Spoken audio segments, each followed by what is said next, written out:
네, 성도 여러분 안녕하십니까? 네, 기쁜 안식일 여러분 모두를 환영합니다. 오늘 본교회를 방문해 주신 진광훈, 이정혜 장로님 네 분, 또 신성철 장로님, 우리 구대림 집사님의 시부 되십니다. 우리 강피로 아버님 오늘 함께 예배드리게 됐습니다. 우리 환영의 박수를 한번 쳐드릴까요? 감사합니다. 안내된 대로 오늘부터 내일까지 여집사회 수련회가 있습니다. 안전하게 또 은혜롭게 잘 마치고 오시도록 기도해 주시기 바랍니다. 다음 주에 정기직원회가 있습니다. 직원들은 안건을 제출해 주시고 참여해 주시기 바랍니다. 다음 안식일에 학생들이 선교자금 마련을 위한 바자회를 한다고 합니다. 여러분 기대해 주시고 다음 안식일 오후에 청년룸, 청년 카페에 가셔서 또 다양한 것들을 즐기시고 또 마음껏 후원해 주시면 감사하겠습니다.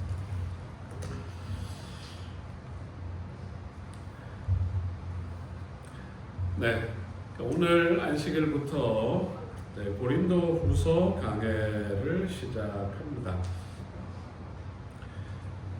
열 손가락 깨물어서 안 아픈 손가락이 없는 것처럼 바울은 선교 여행을 할 때 기도와 피와 땀으로 눈물로 한 교회 한 교회를 세워서 아시아와 또 유럽에 있는 교회들에 대한 깊은 애정을 가지고 있었습니다. 바울이 2차 전도 여행 당시에 선교하기 힘든 세속적인 도시에 비교적 긴 기간 1년 반 동안 머물면서 많은 노력을 기울여서 고린도 교회를 세웠기 때문에 바울의 마음속에 고린도 교회에 대한 특별한 애정이 있으리라고 짐작할 수 있습니다. 그가 3차 전도 여행 때에 에베소에 머무르는 동안 고린도에서 온 글로의 집 사람들로부터 교회의 문제와 어려움을 듣고 교회를 향한 편지를 써서 디모데 편에 보냈는데 그것이 고린도 전서입니다. 후에 바울이 에베소를 떠나서 마케도냐에 이르렀을 때 먼저 갔던 디모데, 그 다음에 보냈던 디도가 돌아오는 길에 디도를 만나게 되었는데 고린도 교회의 좋은 소식과 나쁜 소식을 듣고 다시 고린도 교회에 편지를 보냈는데 그 편지가 고린도후서입니다. 사도 바울의 생애를 연구하는 신학자들은 고린도후서에는 사도 바울의 자전적인 기록들이 많이 나타나고 바울의 솔직한 개인적인 감정들이 드러나는 부분이 많기 때문에 바울의 실제 모습을 가장 잘 파악할 수 있는 책이라고 소개합니다. 그리고 우리가 고린도후서를 읽으면 앞으로 우리가 확인하겠지만 신앙에 대한 날카로운 비유와 명언들이 많이 기록되어 있고 우리가 그 말씀들을 사랑하고 암송하고 자주 묵상하는 내용들을 발견할 수 있을 것입니다. 2025년 전반기 동안 고린도후서를 함께 연구하면서 좋은 교회의 지도자로 혹은 성도로 성장하는 데 필요한 내용들을 우리가 배워갈 것입니다. 그리고 성령의 인도 가운데 충실하게 성장해가는 초대교회의 모습을 살피게 될 것입니다. 초대교회를 향한 사도의 권면과 교훈들이 오늘을 살아가는 우리에게 그리고 교회의 영적 성장에 많은 유익을 줄 것입니다. 이 귀한 여정이 우리 모두에게 넘치는 은혜와 축복이 될 것을 믿습니다. 오늘 고린도후서 1장 1절로 11절을 본문으로 모든 위로의 하나님 그런 제목으로 우리에게 주시는 하나님의 음성을 듣겠습니다. 자, 1절 2절 같이 한번 읽어보겠습니다. 하나님의 뜻으로 시작. 하나님의 뜻으로 말미암아 그리스도 예수의 사도된 바울과 형제 디모데는 고린도에 있는 하나님의 교회와 또 온 아가야에 있는 모든 성도에게 하나님 우리 아버지와 주 예수 그리스도로부터 은혜와 평강이 있기를 원하노라. 아멘. 바울의 첫 편지는 고린도 교회에서 발생한 다양한 문제들을 해결하는데 바른 가르침과 깊은 감동을 주었습니다. 하지만 스스로 사도와 교사임을 주장하면서 교회를 어지럽히던 사람들은 사도 바울이 보낸 편지의 내용을 받아들이기보다는 사도 바울의 사도성을 공격하면서 그의 가르침을 여전히 거절하고 있었습니다. 고린도 후서는 하나님의 뜻으로 말미암아 그리스도 예수의 사도된 바울, 그런 구절로 시작이 됩니다. 여러분, 바울이 원래부터 마음 가운데 나는 사도가 되어야겠다 그런 생각을 하면서 살았을까요? 그가 예수님과 관계없는 삶을 살았습니다. 하지만 그의 인생의 어느 날 부활하신 주님이 찾아오셨습니다. 예수님이 그를 만나셨고 그를 변화시키셨고 그를 이방인을 위한 사도로 세우시고 그를 선교사로 보내셨습니다. 예수님의 십자가 이전에 여호와를 믿는 신앙은 유대인의 전유물처럼 여겨졌습니다. 하지만 십자가의 복음은 유대인들의 담을 넘어서 세상 모든 사람들에게 증거되었고 많은 비유대인들이 하나님을 믿게 되었고 십자가를 통해 이루어진 구원을 받아들였습니다. 초대교회는 우리가 사도행전 15장에서 살핀 것처럼 예루살렘 총회를 통해서 비유대인 그리스도인들에게 유대인들이 가지고 있던 할례와 같은 유대인으로서의 전통을 따르지 않아도 하나님의 자녀가 되고 교회 공동체의 구성원이 될 수 있다는 결론을 내렸습니다. 바울이 소아시아와 갈라디아 지방에서 복음을 전하고 교회를 세우면 그 뒤를 따라오는 사람들이 있어요. 유대화주의자들이 그리스도인이지만 유대인이 되어야 한다고 말하는 사람들이 와서 바울이 복음을 전하고 세워놓은 교회에 할례를 받아야 하고 구약의 의문의 율법을 지켜야 한다고 가르침으로 교회를 혼란에 빠뜨리고 복음에서 돌아서게 하는 일들이 사도 바울 당시에 계속되고 있었습니다. 그들은 그들에게 가르쳤던 바울을 예수님과 직접 교제했던 12사도와 다른 2등급 사도다 그렇게 주장하면서 바울을 공격했습니다. 바울이 항상 말해요. 나는 사도 중에 가장 작은 자다. 맨 나중에 만삭되지 못하여 난 자 같은 내게도 보이셨다. 그렇게 바울이 고백합니다.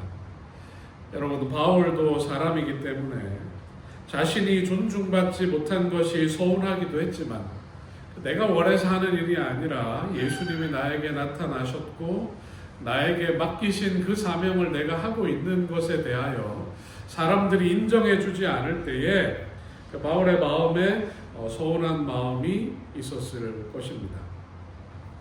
하지만 바울은 크게 개의치 않았어요. 그럼에도 불구하고 그런 이유로 자신이 전하는 복음, 성령을 통해 하나님께서 교회들에게 하시는 권면까지 무시당하는 일이 생길 때에 바울은 이것은 막아야겠다. 그런 마음으로 자신의 사도성을 변호하는 것입니다. 비록 내가 처음부터 부르심을 받고 그분과 함께 있었던 12사도는 아니지만 나 역시 다른 사도들처럼 하나님의 뜻에 의하여, 누구의 뜻에 의하여? 하나님의 뜻에 의하여 예수 그리스도의 부르심을 받고 사도가 되었다. 내가 되고 싶어서 된 것이 아니라 하나님의 뜻으로 예수님의 부르심으로 사도가 되었음을 강조하고 있는 것입니다. 우리가 성경을 읽다 보면 성경에는 내 뜻이 아니라 하나님의 뜻과 부르심으로, 죄송한데 뒤에 문을 좀 닫아주시겠습니까? 하나님의 뜻과 부르심으로 그의 인생이 변화된 사람들이 많이 있습니다. 기드온은 므낫세 지파에 속한 사람으로 숨죽이며 농사를 짓고 살았어요. 사람들의 눈을 피해서 밤에 몰래 포도주를 짜는 그 틀에서 밀을 타작하고 있는데 누가 나타났습니까? 기드온 이야기를 처음 들으세요? 밀을 타작하고 있는데 누가 나타났어요? 하나님의 천사가 나타났습니다. 그리고 그를 이스라엘의 사도로 불러요. 기드온은 하나님이 함께 하시는 증거를 보여달라고 요청하면서 여러 번 그 부르심을 거절했지만 그가 마침내 사사가 되어서 미디안 연합군과 맞서서 이스라엘을 구원하는 사역을 합니다. 열왕기사 17장을 펼치면 느닷없이 엘리야라는 사람이 나와요.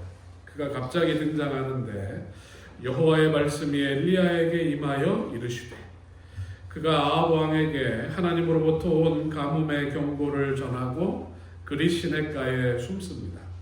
하나님은 그곳에서 그를 먹이시고 보호하십니다.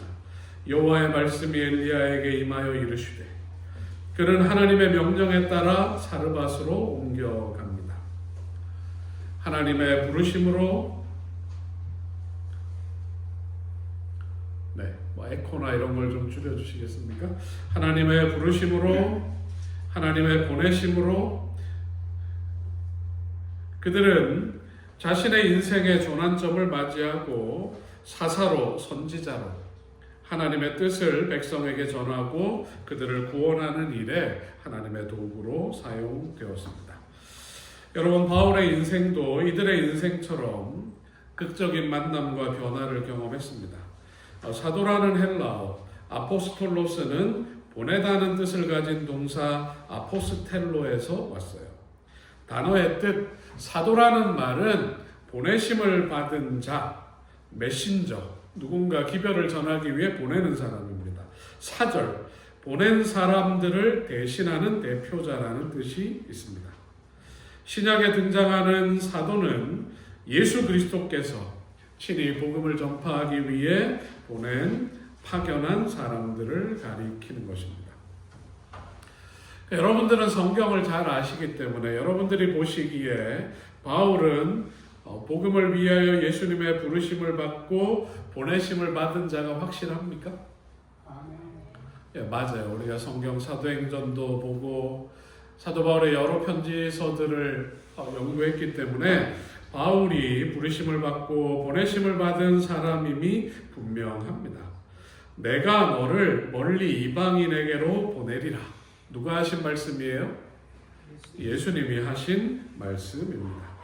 우리는 신약 성경의 모든 기록을 통해서 이 분명한 사실을 알지만 바울은 선교 여행을 하는 내내 그의 생애의 마지막 순간까지 내가 하나님의 뜻에 따라 예수 그리스도로부터 보내심을 받은 자라는 사실을 늘 스스로 변호하고 강조해야 했습니다. 마치 예수님께서 십자가에 달리실 때까지 내가 하늘로 쏘았다. 내가 하나님의 아들이다. 내가 세상을 구하는 하나님의 어린 양이다. 너희가 인자가 영광 중에 구름을 타고 오는 것을 보겠다. 그렇게 예수님께서 말씀하셨지만 사람들이 그 사실을 믿지 않았던 것처럼 바울도 그가 평생 선교하는 동안 그 사실을 강조하고 변호하는 일을 해야 했습니다. 여러분, 그리스도인으로 산다는 것은 예수님께서 경험하신 이 답답함과 안타까움, 내가 부르심을 받았고 보내심을 받았지만 그 사실을 믿지 못하는 사람들에게 하나님의 사랑과 구원을 전해야 했던 사도 바울과 많은 선지자들이 경험한 동일한 답답함과 안타까움을 경험하는 사람들이 그리스도인들입니다. 여러분, 이런 부담과 답답함과 안타까움이 있지만 바울은 그 일을 행하기를 멈추지 않습니다. 그는 고린도에 있는 하나님의 교회, 고린도 교회 성도들에게 그리고 온 아가야 지방, 그리스 남쪽의 온 아가야 지방에 있는 성도들에게 다시 한번 편지를 쓰는 것입니다. 바울은 고린도 교회를 하나님의 교회라고 부르는데, 이는 마치 바울이 하나님의 뜻에 따라 사도로 임명된 것처럼 고린도 교회도 하나님의 뜻에 따라 세워졌음을 의미합니다. 누구의 교회가 아니라 누구의 교회라는 거예요? 하나님의 교회입니다.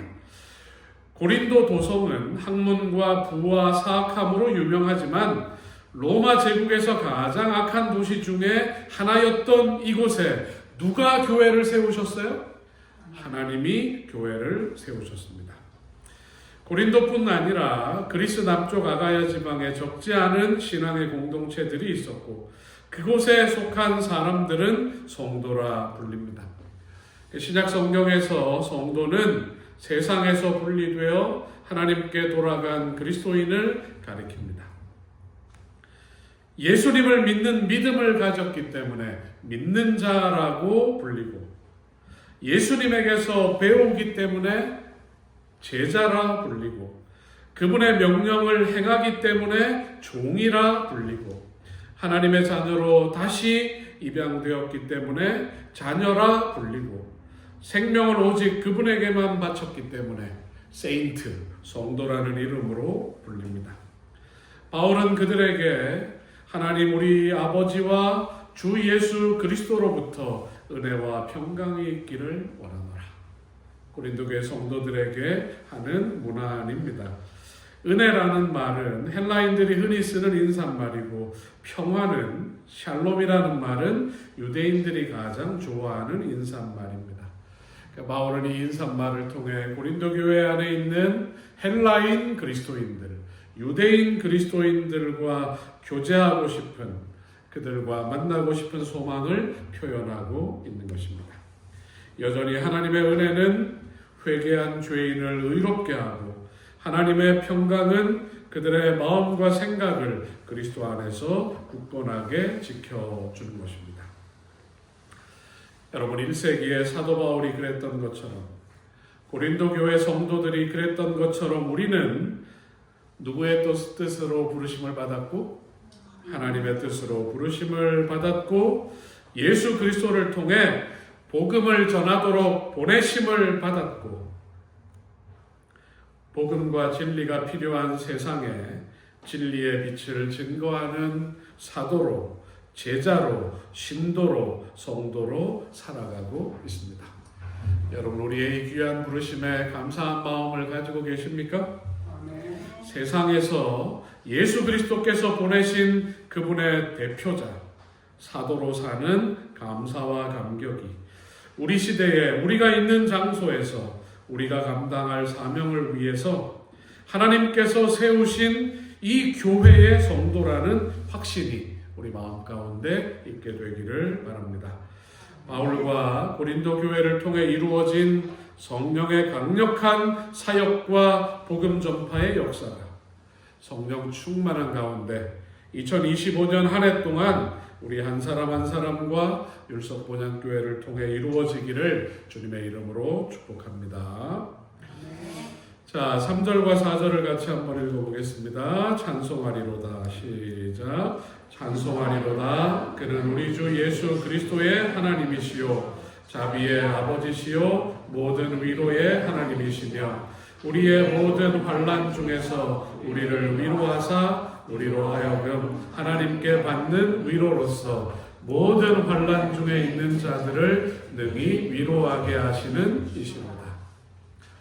오늘 말씀의 제목이 뭔가요? 모든 위로의 하나님. 대단하신데요. 보통 제목이 잘 생각이 안 나실 텐데, 우리가 3절부터 7절을 읽어보면 계속 반복되는 단어가 있습니다. 그 단어가 뭐예요?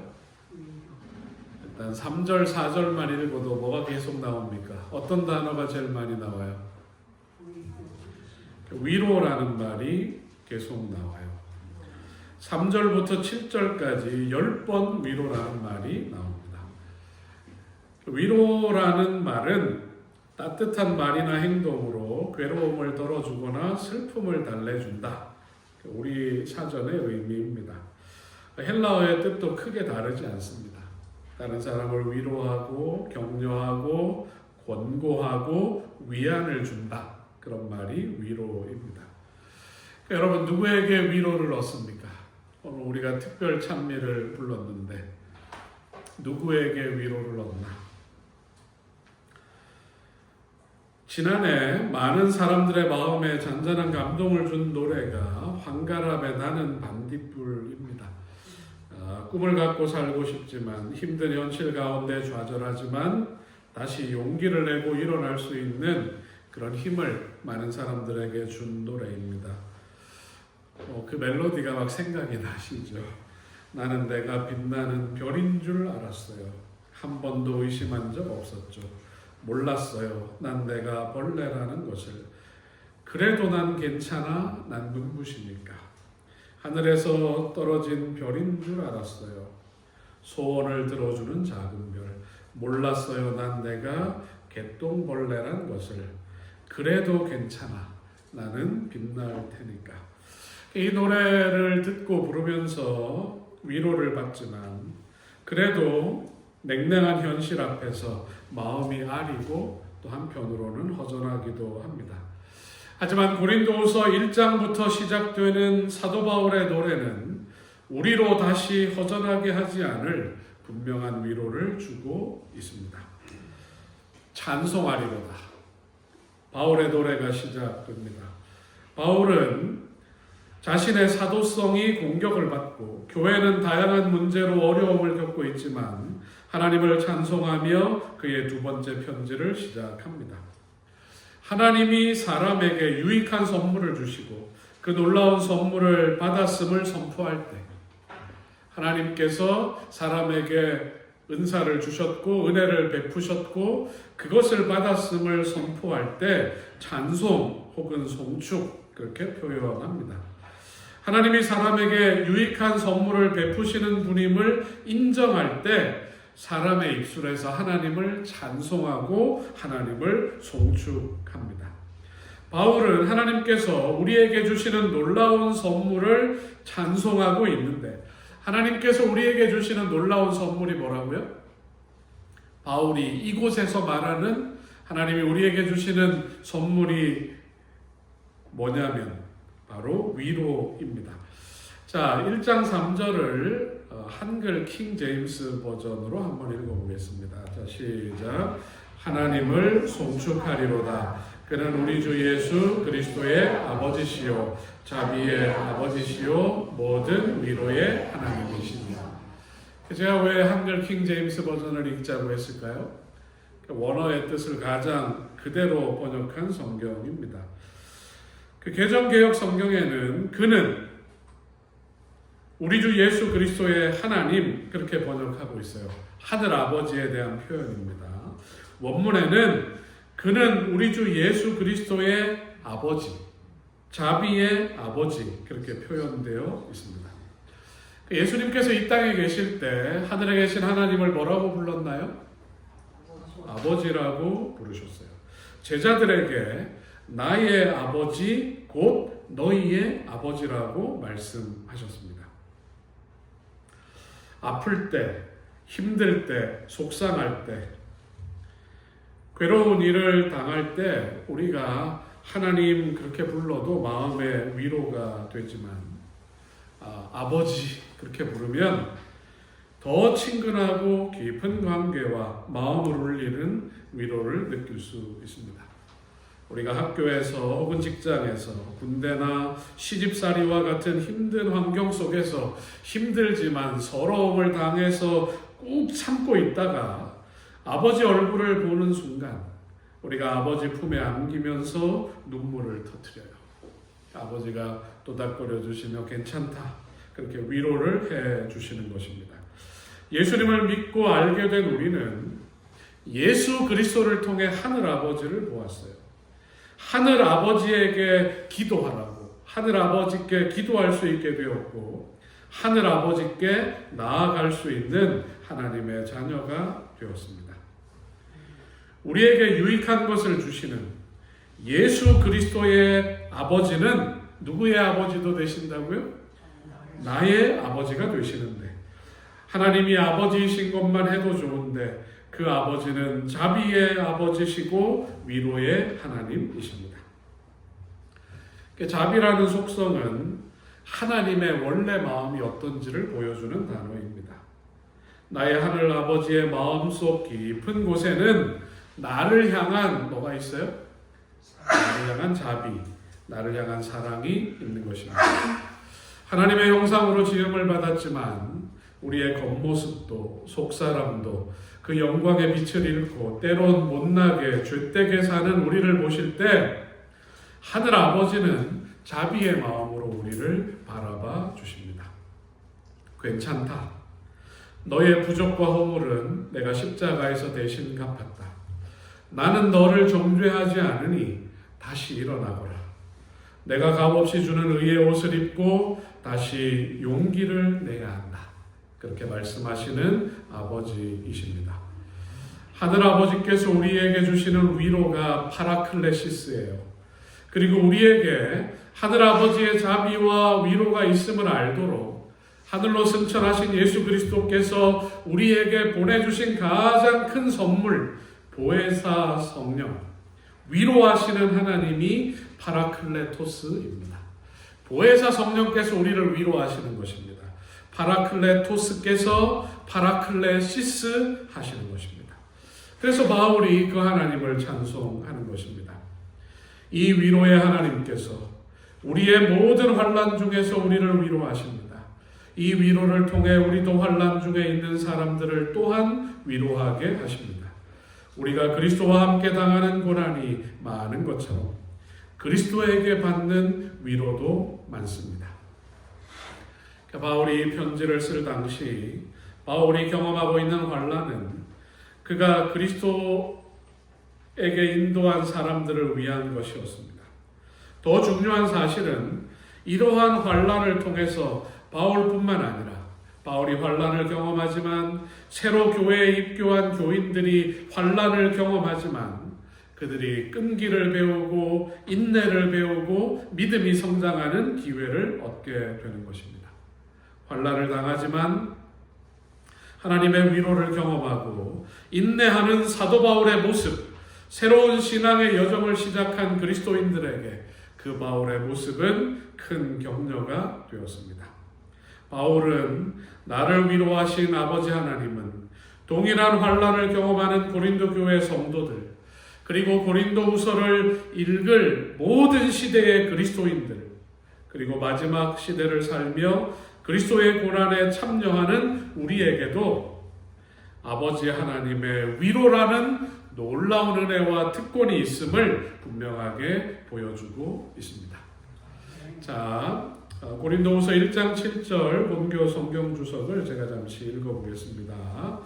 그리스도인의 확고부동함은 여러분들 굳건하게 믿음 안에 서 있나요? 그리스도인의 확고부동함은 사람들이 스스로 할 수 있는 단순한 정서 상태가 결코 아니다. 내가 믿음 안에서 굳세게 살겠다 이렇게 결심한다고 해서 되는 일이 아니라는 것입니다. 그것은 헌신한 남녀의 생애 속에 역사하는 거룩한 사랑과 은혜의 산물이다. 우리가 믿음 안에 서기 위해서는 하나님께서 우리에게 보내주시는 거룩한 사랑과 은혜를 통해 확고부동하게 설 수 있는 것입니다. 그것은 시련의 때에 나타났던 하나님의 구원하시는 능력과 위로에 대한 과거의 증거에 기초한 소망이다.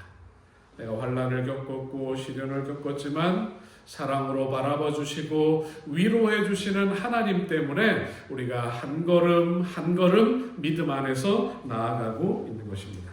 그러한 때에 하나님을 의뢰한 경험은 이후에 일어날 사건에서도 확고부동함을 견지하는데 견고한 토대로 작용한다. 이 경험들이 계속될 때 앞으로 어떤 시련과 어려움이 와도 우리가 믿음을 끝까지 지켜나가게 하는 것입니다. 자, 마지막 11절을 같이 한번 읽어보겠습니다. 너희도 시작. 너희도 우리를 위하여 간구함으로 도우라. 이는 우리가 많은 사람의 기도로 얻은 은사로 말미암아 많은 사람이 우리를 위하여 감사하게 하려 함이라. 아멘.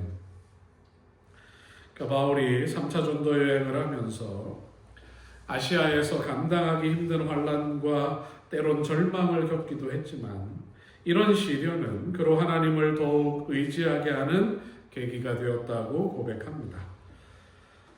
그리스도인들이 경험하는 생애의 시련은 자신을 의지하지 않고 나의 아버지, 위로자 되시는 하나님을 의지하게 하기 위함입니다. 시련과 도전이 있지만, 사도 바울의 얘기예요. 시련과 도전이 있지만 하나님께서 나를 위로하시고 지키시는 모습은 앞으로도 그분의 보호와 인도하심이 변함없을 것을 보여주는 증거입니다. 나는 계속해서 나의 소망을 하나님께 두고 살겠습니다.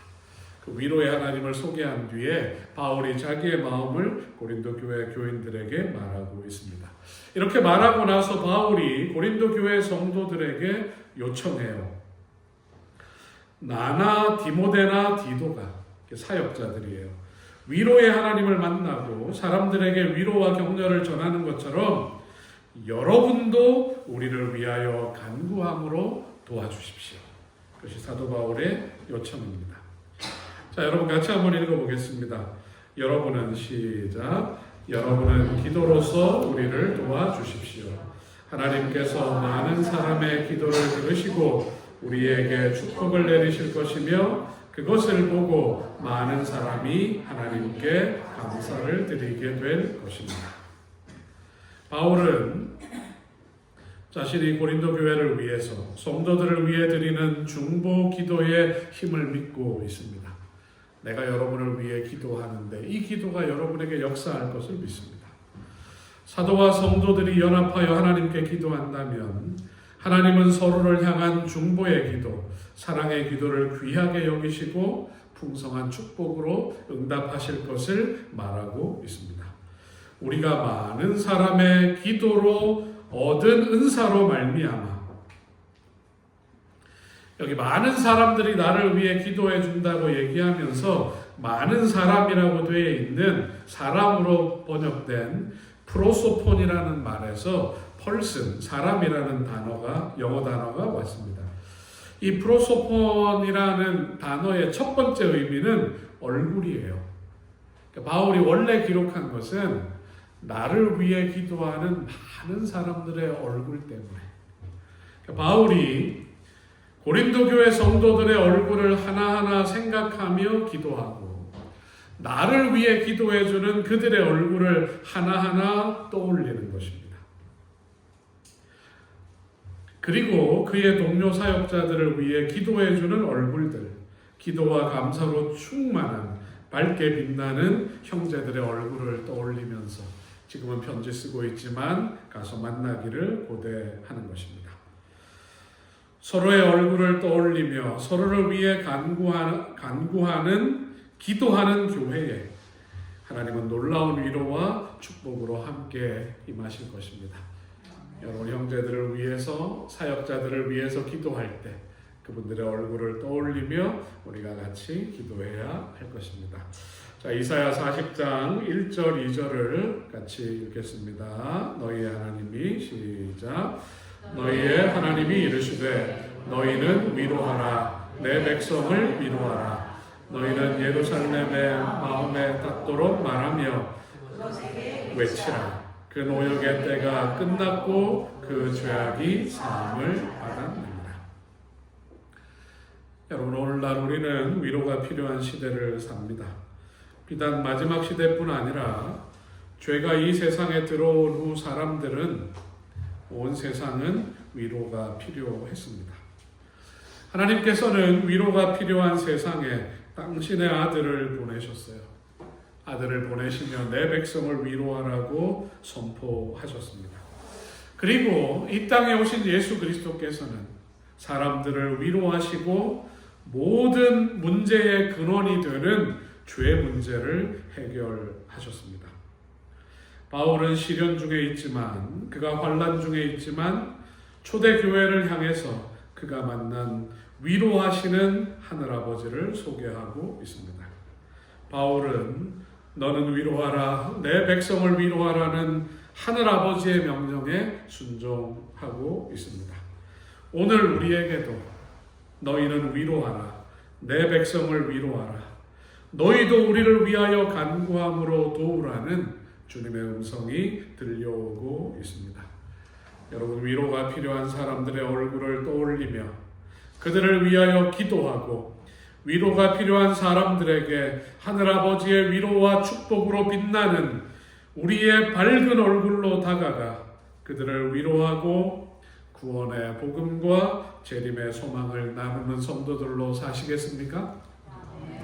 올 한 해 우리 한 사람 한 사람을 통하여 우리 율석 본향교회를 통하여 하나님의 위로와 사랑이 충만하게 증거되는 그런 복된 교회와 성도들이 되기를 바라면서 오늘 말씀을 드리겠습니다. 다 함께 일어나셔서